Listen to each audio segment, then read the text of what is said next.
get started now. Welcome to another Open Innovator session. And I'll just take 60 seconds to talk a little about this platform.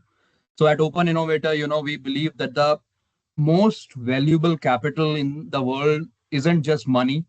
It's the right set of information at the right time, right? And this platform, ideally was built to strip away the noise and bring you directly to the people who actually are building the future, not just talking about it. In fact, we exist to map out the shift in global industry before they become mainstream, and actually giving you a seat at the table where the real decisions are made. And today I'm very glad, I'm looking at one of the most personal shifts of all, your health. Yes, you heard it right, your health. Historically speaking, your health was the hostage of your geography. This is a very important point. It has always been the hostage of your geography. If you were born in the wrong zip code, you had the access to the wrong doctors, the wrong technology, and the wrong prices. But in 2026, as we speak, that geographic monopoly is dead. Yeah, right. It's nearly dead, and we are currently witnessing a massive silent migration. Every year, I have the data with me. Every year, 20 million people cross a border for medical care. You know, and this isn't just a niche market; it's a 100 billion disruption, right? And I just worked out a math. I worked out a number, and let's take a look at the math. In the US, a complex heart bypass surgery might cost you 150,000 US dollars roughly. At the same time, in India, you can get that same procedure performed by a surgeon trained at Johns Hopkins or Stanford for $10,000, right? Now think about that delta. Just think about the delta. You could fly first class, stay in luxury suite for a month of recovery, take your entire family on a tour of Taj Mahal, and still save enough money to buy a luxury car when you are back home. How cool is that? Yeah. And it's not just a medical decision, it's a strategic financial pivot. But as we'll discuss today, the game is changing. Egypt, I have numbers with me. I love numbers. So Egypt is no longer a historical hub. It's a rising medical powerhouse aiming for 2 billion in health tourism revenue. 2 billion. Albania, as we speak, is emerging as the Adriatic's answer to specialized care, seeing a 40% surge in international patient arrivals, right? And Scotland is leading the charge in strategic learning that turns hospitals into global brand, right? And today the purpose or the goal of the discussion is we are asking care across borders. We'll ask you who will lead the future of medical tourism. To help us navigate this, we have four global architects that you see on the screen. We have Dr. Asad Riyad, the man setting the gold standard for excellence across Egypt and the MENA region. Welcome, Dr. Asad. Welcome, Mr. Naman, and thank you for this kind and very, let us say, good in the starting point of the discussion of today. Thank you for the invitation and for having me with all those expert gentlemen with us today. Right. So pleasure is all ours. We'll begin. We're looking forward to an exciting discussion. So welcome, Dr. Asad. We also have Professor Ala Garad, joining us from Scotland, the global authority on how hospitals learn to be world class. Right. We've been engaging with Professor Ala. I myself have learned a lot. Welcome, Professor Ala. Looking forward to an exciteful exchange of meaningful discussions. Thank you, Naman. Thank you very much. It's a pleasure to be with you. And next up, we have Abdullah Abid, right? The innovator using AI. Well, that's what we all love. AI is the talk of the town. To make the patient, he's using AI to make the patient journey as easy as booking an Uber, right? Welcome, Abdullah. Welcome. Yeah, thank you. Thank you for having me. It's my pleasure to be among those amazing guys. And very shortly, we'll be joined by Dr. Merita Osmania, she's on the way, right? The visionary putting Albania on the global healthcare map, right? So, all right, navigators, right? We'll, without further ado, we'll get started and we'll start this discussion now. And, you know, I want to start with something very basic and something often talked about a lot, the concept of virtual border. So, Professor Garat, I'll start with you. Look at the shift. Just look at the shift. We used to think of medical tourism as a physical journey. Now, as we speak with AI-powered diagnostics and borderless health records, the care starts long before the travel, right? And That's true. as a strategist in Scotland, do you believe we are entering an era where the patient journey becomes entirely borderless? And let me ask you, could the travel part actually become the least important variable in the equation, Professor Alam? Thank you very much, Naman. I really like your presentation. Very, very deep, very thorough, and very powerful as well. You set the scene, and I like the way you describe the whole context and the scene of care and care across borders. I would say yes and no. Yes, because with the telemedicine and the digital medicine and all the technologies we have now, where you can have a little pill where the doctor sitting somewhere in the US can see all what they want to see in your body across border without the need to travel. That is happening even nationally. We have here in Scotland a line where you get the consultation over the phone, but there will be still a need for traveling, not only for the medical part, because now, and I learned this from Dr. Asad, that is not only medical tourism, it is health tourism.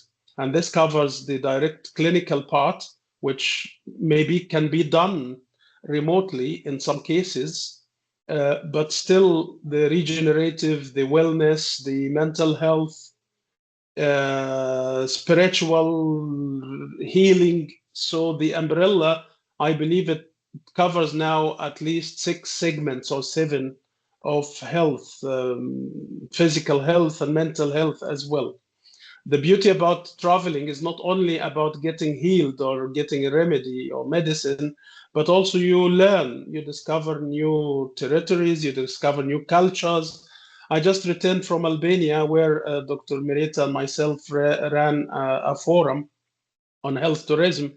And I met new people. I had tried new food. I learned a lot. It opened even doors for business. So I came back with about 3 projects to start. So the concept is more than just the little medical tourism. That's my opinion in general. Well, that's a very beautiful take. And with all the projects that you mentioned, it made us think that we should also plan a trip to Albania sometime soon. Who You might really knows? should. It can give us some Albania, good Egypt, projects. and Scotland. You're most welcome. Really, you will enjoy it. You will enjoy it. So sure, sure. So, in fact, if to sum it up, what you said, the digital handshake happens before the physical arrival. So that's a very important Absolutely. point. We'll come back to this point again. Dr. Riyad, you have spent your career in Egypt and the MENA region, ensuring those physical arrivals meet the international excellence, right? So my question to you is, when a destination moves from being a local choice to a global destination, what is the one thing they usually get wrong? Is it the technology, or is it the fundamental trust that the patient life is in safe hands across a border or not? So your take on this. Challenging question, actually. Let me say that all this cycle itself, if you don't have, as a coordinator, enough experience by yourself, you may have surprises. And we don't, in our business, we don't like surprises, actually. Of course, we are ready for that. But again, we don't like, because the patient, again, will be in a trouble if some surprises happened without previous expectation. One of them is a technology. Yes, he may arrive to some transit airport, then suddenly he has no access to internet or connection, and you are losing him. It could be also some legal issues. He is traveling with his medication, and he landed in an airport where he has a problem that this medication is considered like drugs, and he could be arrested somehow, and he will not arrive.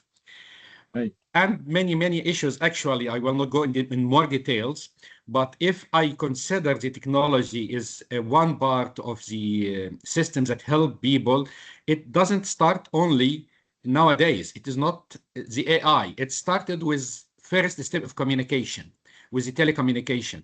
You remember the story before, if you would like to send a medical report outside to another country or another doctor, it takes you a lot of time and expensive procedure to send it by fax internationally and similar.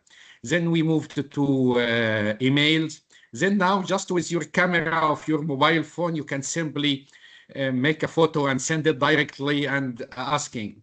But again, this technology has also another type of consideration, that the patient will understand the situation. He is asking the doctor ChatGPT and getting some expectations, and start struggling with doctors, not easily accept his knowledge, but just compare what he know. And he will be a little bit confused. And confusion here is another part that I am expecting in the next year to be more challenging for the not only medical tourism, but for all the medical services we have everywhere in the world. Well, another interesting take, and I would definitely agree with that point. We don't like enough surprises in this particular domain. And I would also, second the comment that you made that trust is the currency, but technology is the bank. And Abdullah, you are building that bank with AI in Egypt, I would say. So let me come to you now. Medical tourism used to be the cheapest price, right? Now today it's about reputation, it's about AI driven precision. From your vantage point, Abdullah, what is the biggest misconception about the modern international patient that providers are still clinging to? Yes, as you were saying, I think the biggest misconception here is we're still thinking that medical tourism is about pricing or affordability even.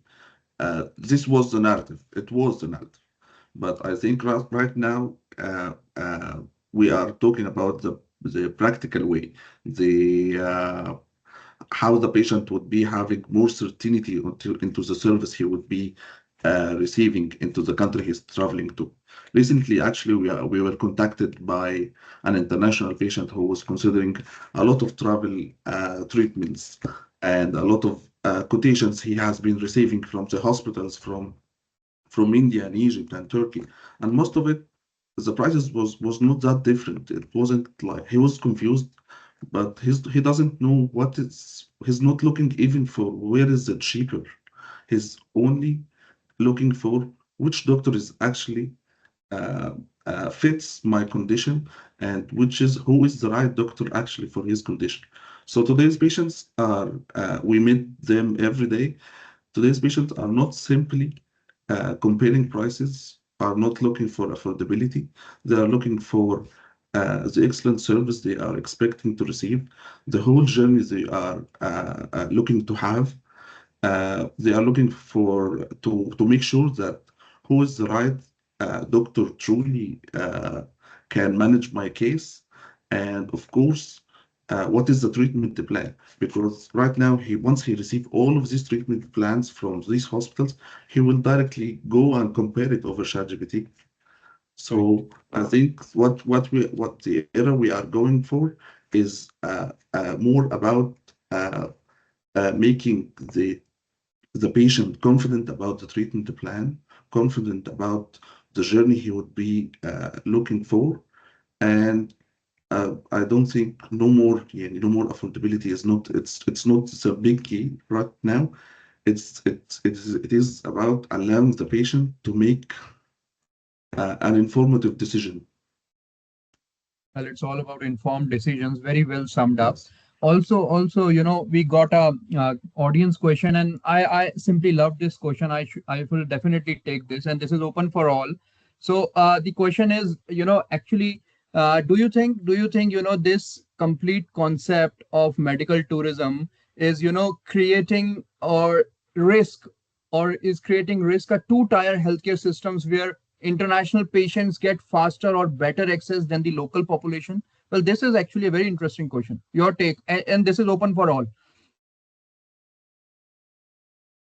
I think Dr. Assad would be in a better position. He's more practicing in this, so I would like him to take the floor. Yeah. Okay, I need again to rephrase again your question, please, because it's something again could be understood from 2 points actually. So if you can rephrase it, please. So they are saying, so this question is from a gentleman, Mohammed Haider. So he wants to know that the growth of medical tourism could create risk, could risk creating a two-tier healthcare systems where international patients will get faster or better access than the local population. Do you think there is always a risk that the local population will not get as better treatment or care Or as the discriminated international? treatment, maybe. Yeah. Okay, just I insisted to repeat it again because it is already done and it has the same problem happening now currently in many countries. I will mention Greece, I will mention UK, that although they have a lot of traffic for the national patients, they open also some gates for the international patients who are paying for that. And this causing a lot of burden to the healthcare system. So if you just thinking that accepting international patients could help your system, you will be in a trouble because all healthcare systems all over the world are suffering. What you need actually to do is to make a clear strategy, what to accept, to which extent, and what is the benefits for that to your national market. Because again, if you just start to accept who is paying more, you will stop providing services to your citizens. And this, as I said, I gave some examples, but there are a lot actually. So in my opinion, opening a gate for international patients, for example, I will give the example in Egypt, could attract more diaspora doctors back to Egypt to work. So it helped again to support or flourish the human resources of Egypt again. It could be also helping a more investment in healthcare because again people will not invest and paying unless you have some feasibility projects. So it again, where is the balance you are focusing on? Otherwise you will be going to somewhere else. Absolutely, absolutely. And on the same note, I would like to, take this a step further. So there is another question, that says, could regional alliances like ASEAN, SAARC, European Union, do you think there is a scope wherein they can create a unified medical tourism framework, or is it already there?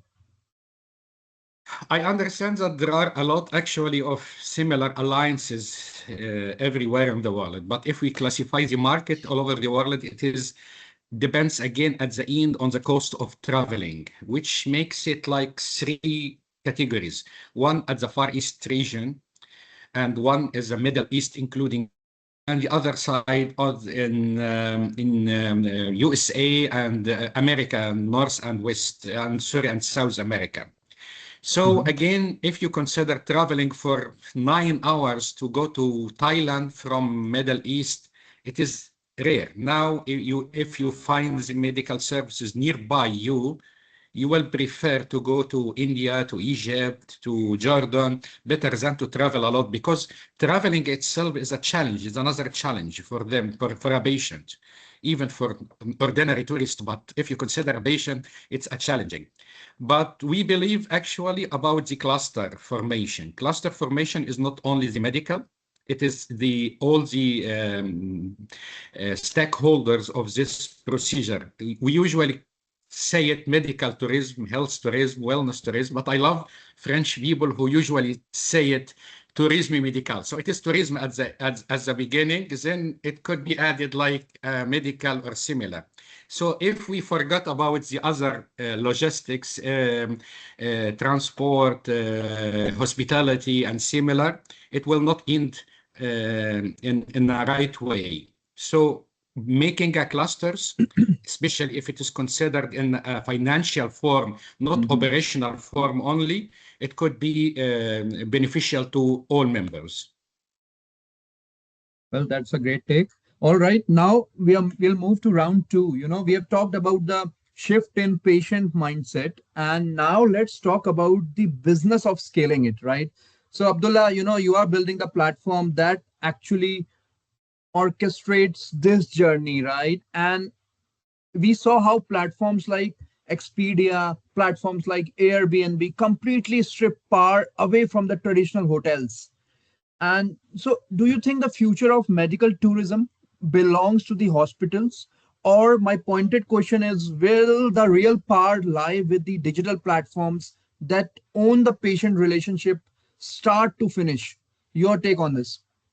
Yes, actually, I do believe that the platforms will play a very important role into the future of medical tourism. Uh, but healthcare is yeah, slightly different from the industry of traveling. When you look for traveling for regular traveling, you will be looking for a flight, for a hotel, and your decision would be like to be convinced by the pricing, the location. Maybe if you are a good traveler, you will be checking the reviews of the hotel or something. But in healthcare, it's very deep. It's very more by, like you said, the currency is trusting. So he would be asking, he will not be asking himself that where I will be traveling to, but he will be asking who can I trust with my health. So I think the platforms that our platforms will be shaping the future of cross-border healthcare, but not as the marketplace, not as like the comment like Expedia or Booking.com or this stuff, but the model works for medical tourism in a more guidance way, in a more coordination way. In many cases, patients are trying to navigate with unfamiliar healthcare system, but they might don't know that the difference between hospitals. They might not don't know who is the best doctor for their cases. So from our experience at Macrocare, one of the most rule of our platform is to make the patient confident that he is making the right choice with the doctor. He is reviewing the hospital to the end. He knows every details about the hospital. He is making a coordination maybe with the consultant.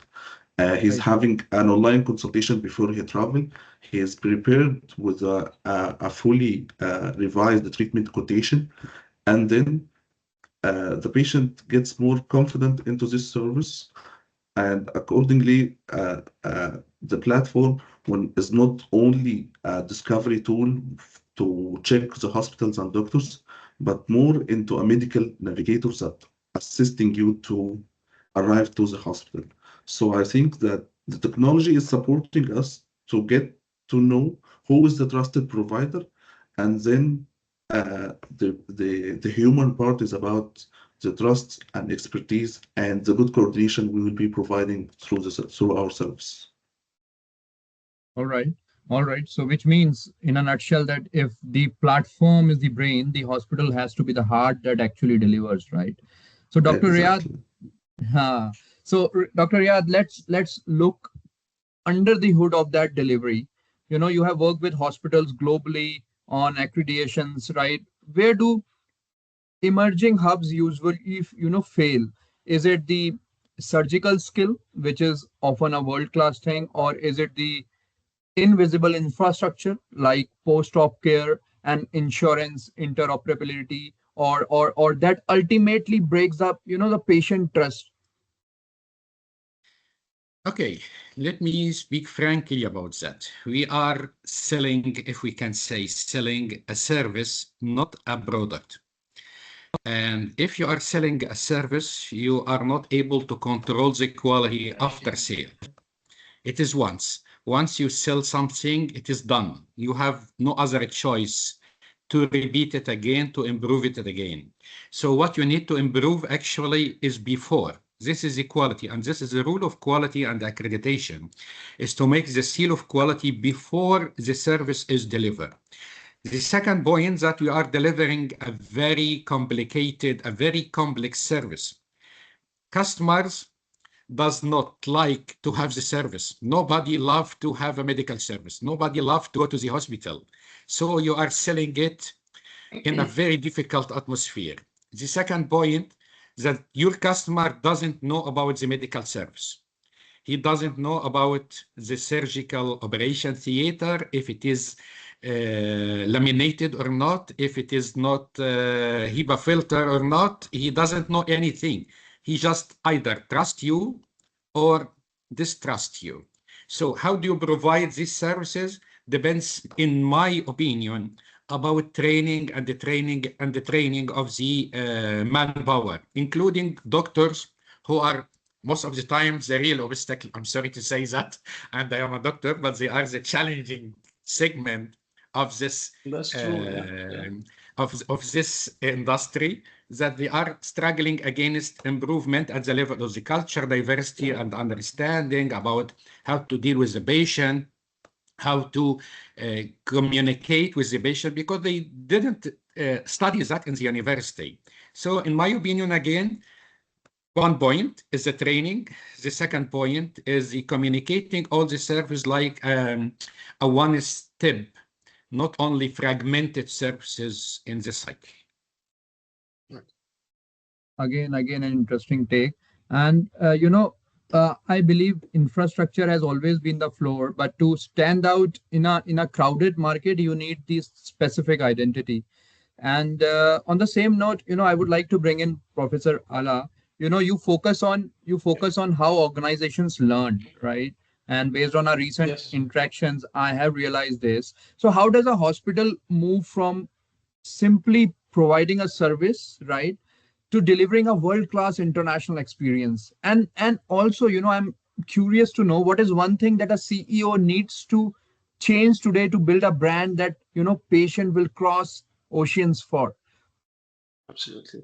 Thank you very much, Naman. And I really like the time of the question because it builds on what Dr. Assad just mentioned now. The let's say a good hospital wants to move to become a great hospital. So if you want to be remembered for the service or the whatever you provide, hospitals need to convert and transform into becoming learning-driven hospitals. What does this mean? It means that we move away from only delivering the medical part, the treatment part, to have the big picture from end to end or start to end. So the journey starts from when the patient start looking on AI or looking online to find a provider. Here the journey starts. It doesn't start when the patient arrives at the hospital. So the hospital should be moving away from being narrow-minded and delivering just the intervention, the medical intervention, to consider the entire patient experience. And this is nothing new here. There are international standards on customer experience, on patient experience. So hospitals need to invest in this. I'm not only talking about investing funds, but investing in terms of time, investing of freeing their staff members, the medical staff, the clinical staff, the nurses, medical equipment, everyone that interfaces the patient, they need to be well trained. And this is what Dr. Assad mentioned. They need to understand the ethics and values and how to treat customers. So number one, they need to invest in learning. Number two, they need to look into the journey from start to end. So before, during, and after. So they need to start before the journey starts, and then when they do the treatment, and then after treatment, and the follow-up on this, the recovery if needed. In addition to this, number three, I would say hospitals should be cultural sensitive. They need to understand the faith and beliefs and the cultural background of their patients. because in some cases this is a big thing, the faith and cultural belief. A few days ago, we had a forum talking about similar topic, and I came across the topic halal healthcare. So maybe females wouldn't be touched by a male doctor. We need to consider this. We need to respect the culture. Talking about breastfeeding, Muslim people cannot have two people having breastfeeding. They become automatically sister and brother. They become siblings. All these technical issues, hospitals need to be really aware of this cultural sensitivity. And as you yourself, Naman, said, trust is the currency. Patients do not travel only for treatment, they travel for trust. And the same also point Abdullah raised. The hardware is there. Let me put it this way and end my intervention. The buildings, the machine, the equipment, all facilities, technology, this is the hardware. And it's easy to invest in the hardware, but you need to invest in the software, the quality of service, the trust, the ethics, integrity, transparency. This is the most difficult one. Hardware is not difficult. You can build a hospital in 2 weeks. That's not an issue. But to build the trust and transparency, this is really the difficult part. Sorry for the long answer. No, actually, I loved it. And Professor Allah, I'll be very upfront with you right now. I loved some of the points that you made right now. It is actually very important and to understand how to invest and what to invest, right? Investment doesn't come in the form of money alone. Invest in upskilling, invest in learning, invest in training staffs, investing in people, invest in people, of course, and invest in technology at the same time, right? And exactly. also Yes. the second point that you made, hospitals should be culturally sensitive, right? And some of the examples, that beautiful examples that you gave, right? True. That in a nutshell, that was a very interesting take to that question. And I mean, today the audience seems to be, so curious, and we have Yeah. so many questions right now. I'll take Sure. one quick question from Piyush, and this is quite interesting. How Agrima might also wanted to have intervention. Sorry for interruption. I think all right, Agrima all wants right, to all say right. something. So sorry, just wanted to highlight Dr. Osmani has joined us, Naman, so you can just bring her to the conversation as well. Oh, She just perfect, joined us perfect. a We have a minute full ago. house now. We have a full house now. Yeah. Thank you for the heads up, Agrima. Thank you for that. I missed that. So, No problem. Dr. Osmani, can we have you on the screen, please? Could you please highlight Dr. Osmani? Sure. I think So while she Agrima wanted to tell us that Dr. Emerita Osmani joined us. There you Yeah. have it. There you have it. So there you have it. Yeah. Welcome, Dr. Osmani. Welcome. We have just begun the discussion, right? And so glad to have you with us today. And we are just about to take one audience question, which I found really interesting, right, in today's times, right? So the question is, how might geopolitical tensions, which is visa restriction, trade wars that you see these days, reshape patient inflows and leadership in this sector? This is open for all. Anyone can take it.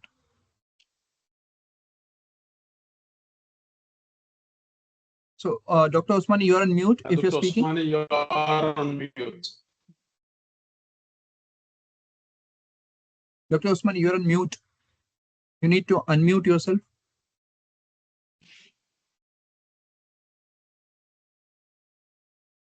I You think are on there mute. might be some issue. Yes, We yes, ca- some audio issue. Meanwhile, anyone else who wants to pick this up, how geopolitical tensions, can reshape or impact this health tourism? I Or I if it will is, say something. I see it, but not as a subject matter expert, as just an audience, as a customer. I see the opportunities, like when there is a problem in some geopolitical area, there are some issues. It opens doors in other areas also. So this creates opportunities for other territories, and also highlight the demand on such services. So those countries who were already having the system in place and have an ecosystem, they will be ready to accept the inward patients from other countries. And the same story with the difference here when the pandemic came, COVID, there were some universities that they already aligned and ready to deliver online learning. That's why they didn't suffer. They just switched to online in one day. Those universities who were resisting the online and do not appreciate the value of having online delivery, they struggled a lot. So this is why we should always be prepared. That's the scouting slogan, be prepared. And I That's was a quite a scout, so I should be quite a prepared all the time. so be prepared all the time. It's quite a balanced take. We'll move to Dr. Osmani now. Okay, now you can hear me? Yeah, Yes, yeah, we loud can. and clear, loud and clear. Okay. Gladly, we can hear you. Gladly, yes. So Albania at the moment, it's in a very good situation.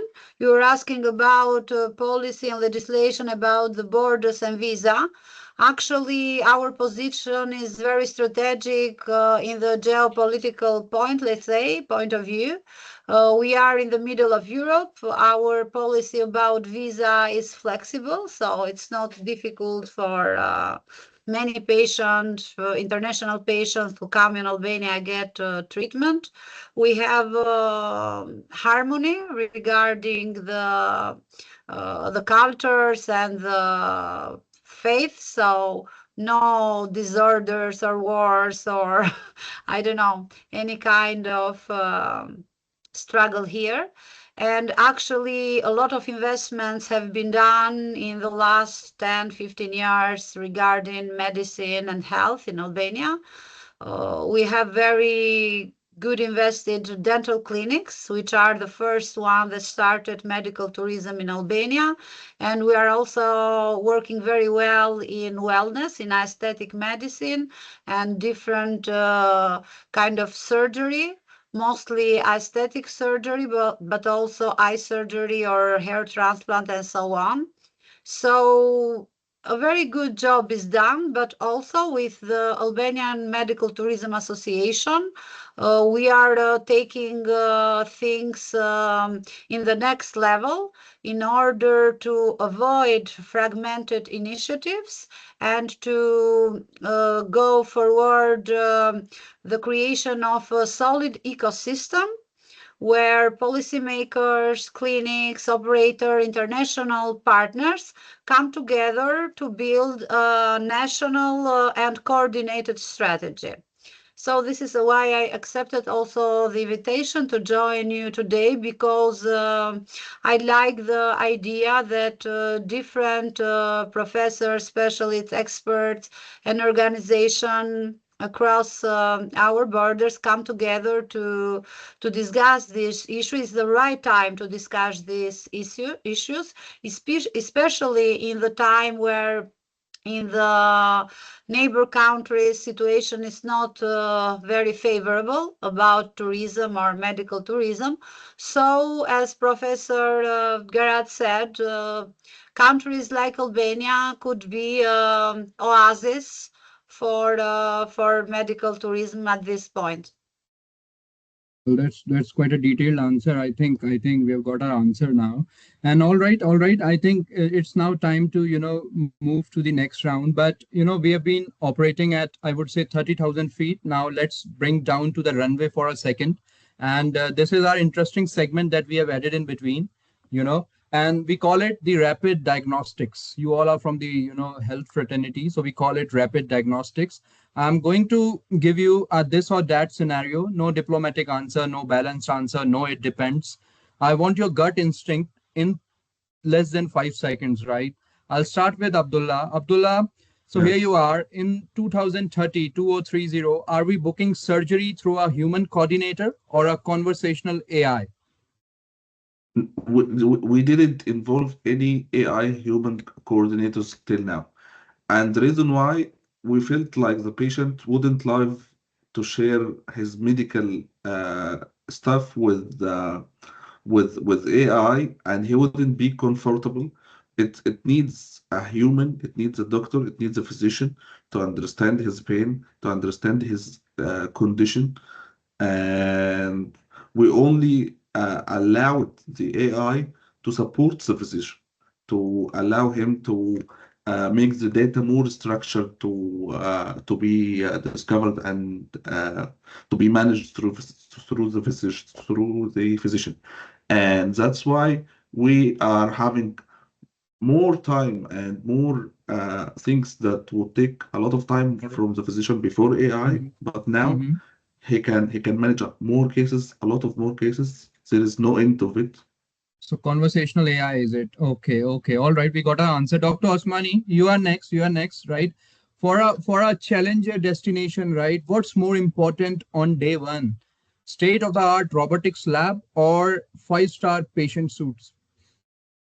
Sorry, I didn't listen the last part of the question. So is it the state of the art robotics lab or is it a 5-star premium luxury hotel?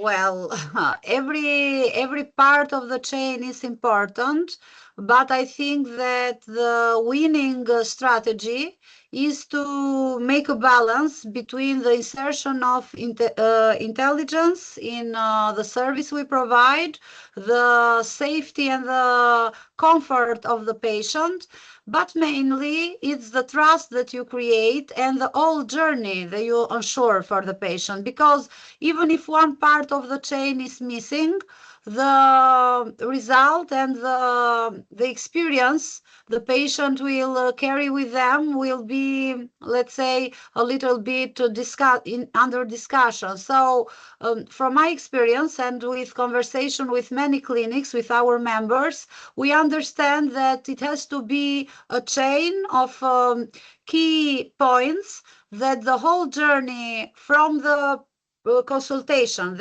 and from the technology you use, like EA or robotics or programs to bring the patients in, and then the sales team that is the first that communicates with the patient, and then the treatment they get. So the technology used in the clinic, the software, the hardware, the way you make them feel, the explanation, how clear is the journey that the patient will have since the beginning until the process ended, and most importantly, the aftercare, how we can trust you if you are going to take care of him even after the treatment has finished. Each point is very important. So I can't say that if you take one off, the process will go fine. So I can't say one is more important than the other, but the most important is the trust that you give them about the reputation and the credibility of all the structure. Correct, correct. I could not agree more. People might forget what you tell them. People might forget, how much you have expended on that visit, but they will always remember how that facility made you feel. So it's all about the feeling, right? All the experience, user experience. All right. So Well, Professor Ala, yeah, please go on, Dr. Osmani. Yes. no, I was saying that in every business now, it's very important how you make people feel. Not only beautiful worlds, not only details about luxury, but people trust in systems. If they see that you are well structured, if you have a very clear policy, ethics, integrity in what you do, the clients understands, instead of a structure that makes publicity about luxury but lacks in other elements of the industry, of the project. Right, right, right. We'll move to Professor Ala now. Professor Ala, let's be honest. My question to you is very interesting. As a strategist, and let me ask you directly, what's the harder fix? Is it a hospital with old technology or a hospital with old management? What is harder to fix? The second, the hospital with old management definitely is the hard to fix. Absolutely. I'll make my notes. Because So I'm making my notes. sometimes All right. it's immediately. Because as I said, technology, if you have the fund, you go and order the items, finished. If it's difficult to get from some country, you get from another country. But the management, and I would like always to cite Dr. Deming, the godfather of quality. He said 95% of problems in any organization is responsibility of the senior management. as simple as that. So I think it's even more than 95%. So management, sometimes you really need a total replacement management. We're talking about total quality management. We have also total replacement management, because some senior management is really difficult to convince. But maybe if we do the homework, we may find a way to convince the senior management about it. Absolutely, absolutely. I got my answer. Now we'll go to Dr. Riyad now. Dr. Riyad, now again, pointed question, be honest. In the global trust game, what carries more weight today? Is it a government endorsement, or is it a verified patient review, be it Google review or be it any patient testimonial? What carries more weight today? Let me say, if you asked me this question last year, I will have a totally another answer. But today, unfortunately, everything around you could be fake, including the testimonials in video. So you don't trust, or you start not to trust anything around you. And what could be important now is start to focus on the word of mouth, one-to-one. It's too slow, but it will be the most powerful way of thinking and marketing in the near future. Another point that I have to point at, that many of your questions now are concerning our generations, if we can say that. But if you consider the new generation, Gen Z or Gen Alpha, for example, maybe they have a different opinion. For example, if for simple points, if we used to have or to love, for example, home food, cooking of our mother.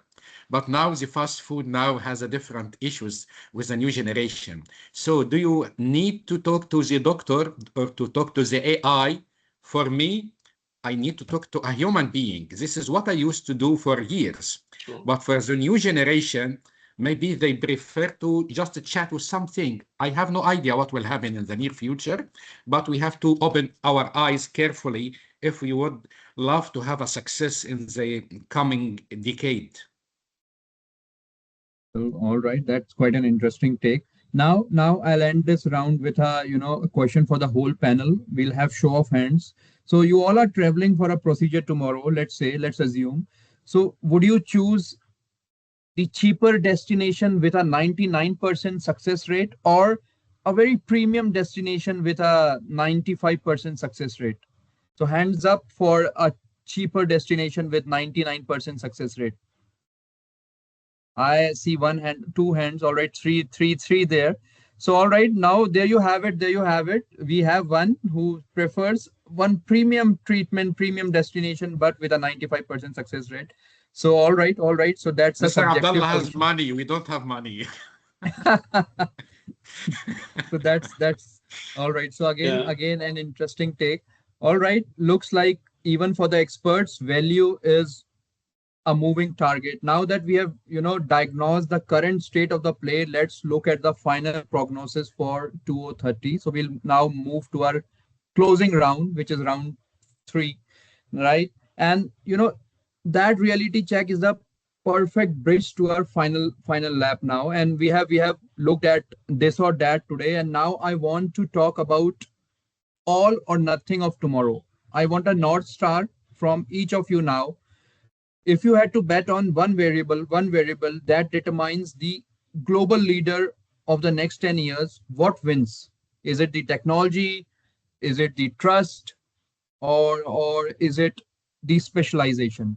So Dr. Riyad, let's start with you. You have, actually dedicated your career to the pursuit of international excellence. But as we look towards 2030, right, is the foundation of trust still going to be built on traditional institutional certificates, or is the soul of trust moving towards a more transparent or peer-to-peer validation from patient itself? I think the 2 points also build the trust. And if you are talking about trust and something else, it is my health. I have only one life and one health. It is only trust. No way to go outside the trust.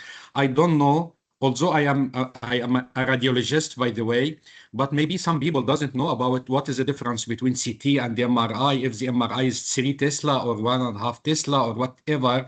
So again, it is a complex.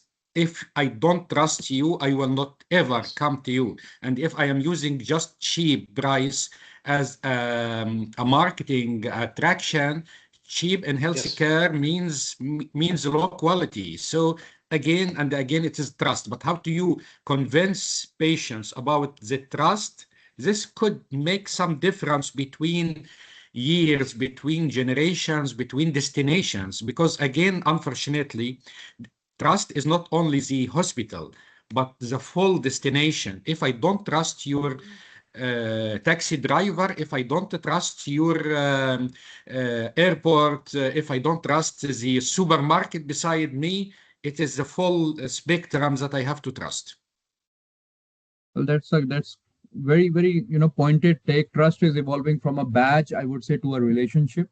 And Abdullah, that brings me to the digital infrastructure. You are the architect of the patient's virtual journey. That I would say, you are a firm believer in the power of technology to bridge gaps. But Abdullah, in an industry as intimate, I would use that word, intimate as healthcare, can AI ever truly replicate the sense of security a patient need when they are far from home? Yeah, actually, I believe that AI will not do it. AI will not do it. We still humans, we still need to trust people. We still need to make sure the treatment plans is as per the international standards. But I believe that the organizations that can shape the technology into the cross-border treatment and allow this technology, allow this artificial intelligence and support all of this combination to the patient with AI, it will be eventually build the trust and more scale to the patient. Technology will help them to make the healthcare more connected. It will make it easier to share medical information, to review the reports, to coordinate with the treatment across borders. But trust is also the foundation that allows the patient actually to make the decision to travel. So, if we succeed into building a technology supported by AI and allowing all of this information to be provided to the patient directly, this eventually will help the patient to make the right decision, to choose the right expertise, to choose the right place, and he will be feeling confidence that he made the right decision. By this time, when he goes to ChatGPT and asks them, is this doctor really giving me the right treatment plan? And they are doing it every day. They are right now, patient is taking the prescription and getting it to ChatGPT. Is it good for me or not? So AI will support here, but also the human support is very important. By this way, by this Right. combination, it will be building the fully trust for the patient to travel. So there you have it. There you have it. The word has been said out loud. AI is there to support you, but human in the loop is something, we all should take into account. Professor Ala, let's look at the strategic evolution of the organization themselves. So we see a world moving towards extreme specialization. Who knows it better than you? You know, do you believe the future belongs to the massive, all encompassing health cities, or will the leaders of 2020, 30s, 35, 40s will be the highly focused centers that choose to do one thing better than anyone else on the planet? Just do one thing better. What do you think? Precision over extension? What is it?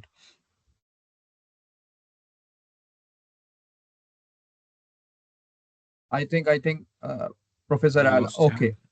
So we'll okay. So while he comes back, so we'll move to Dr. Osmani. Dr. Osmani, you are building a gateway for the next generation of global patient. We have gone through your profile. So when you look at the horizon, what is the ultimate X factor for destinations like Albania, right? I am also very curious. Is it the investment in the latest medical hardware, or is it the ability to offer a level of personalized compassionate care that Dr. Riyad mentioned?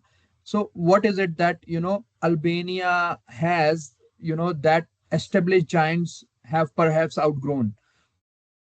First, I agree with the previous speakers of the panel. Everything they said is important. The human side and the professional side of the doctors, and the technology and AI that should be tools in the hands of professionals to help them to make better decisions. And this is the best match that creates trust in a patient.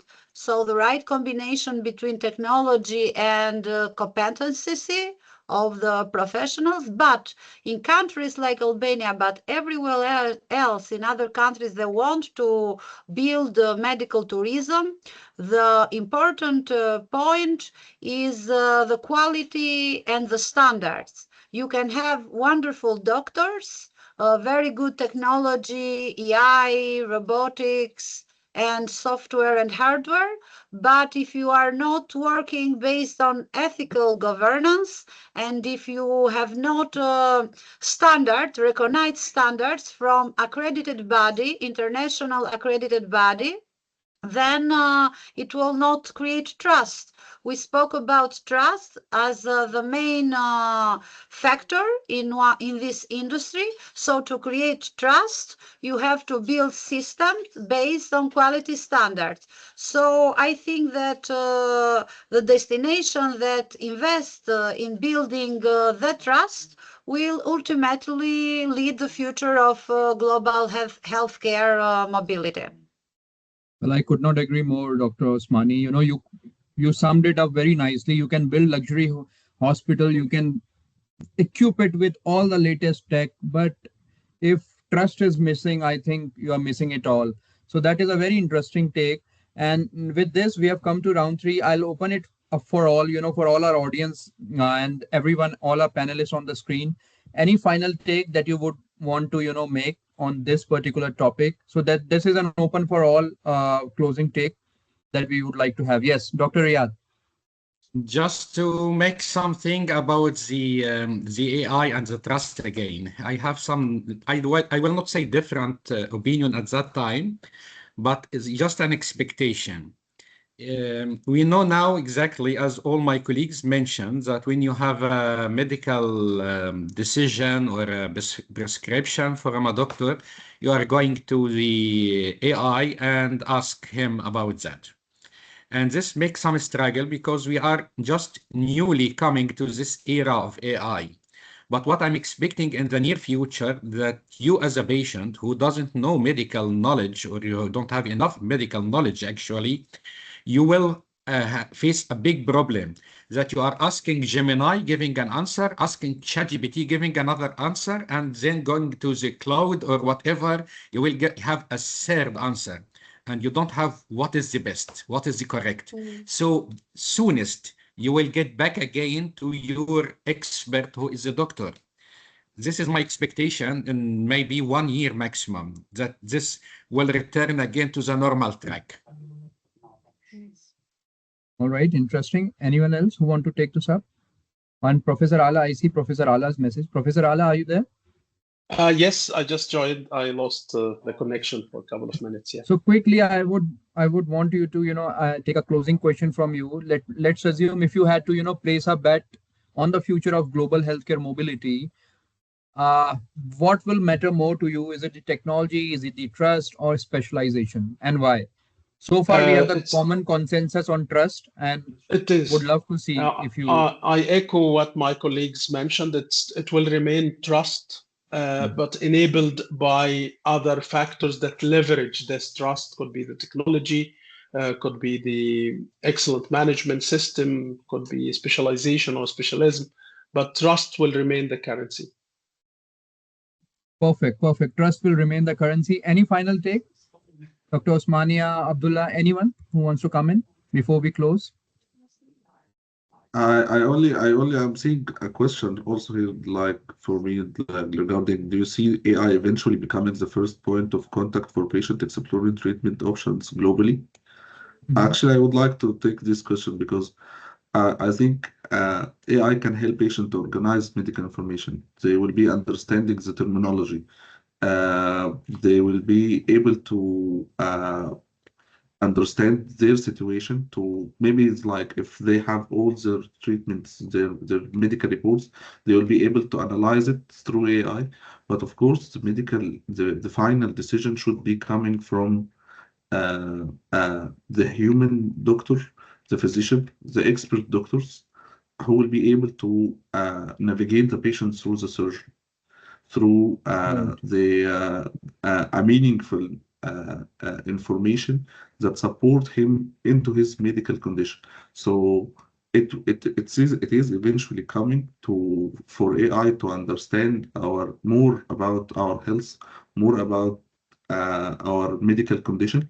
But of course, it can be the first step to communicate with, but it must end with a consultant who is having the experience to support these patients. Right. With this, we have come to an end of today's discussion. And let me tell you, this has been a remarkable exchange of knowledge, right? Thank you so much. And I'll be very honest today, this session has been a necessary reality check. We have seen today that care across borders isn't just about travel alone. No, it's about the total disruption of geographic monopoly on health. And whether it's the orchestration Abdullah is building, the excellence Professor Ala is teaching, or the standards that Dr. Riyadh is enforcing, or the new frontiers Dr. Osmani is opening, one thing is clear, and the future of health belongs to those who see the world as one single clinic, right? And to our navigators, to all our panelists, speakers on the screen, thank you for betting on the future of healthcare before it was obvious, right? And I would say you are not just moving patients, right, across the oceans, you are dismantling the final barrier to the global human potential. And to our such a curious and engaging audience, thank you so much. The roadmap to 2026 is about a borderless mindset. Don't settle for the care that's near you. Look for the care that's best for you. Stay sharp, stay patient. We'll see you all next time. Thank you once again. Thank you, everyone. Thank you. And Thank you, allow Naman. me to Thank you thank for you, partnering. Naman, and to Mr. thank Nauman. Agrima and everyone in the team. And I thank the audience in the first place. And special thanks to our committed listener, Maya Hamba. She follows everything about health tourism. Thanks, Maya, and thanks, everyone. Thank you. Thank Thank you. you. Thank you. Thank you. Thanks. Have a great day. Thank you. Thank you, Thank you. everyone. Thank you. Bye-bye. Bye bye. Bye.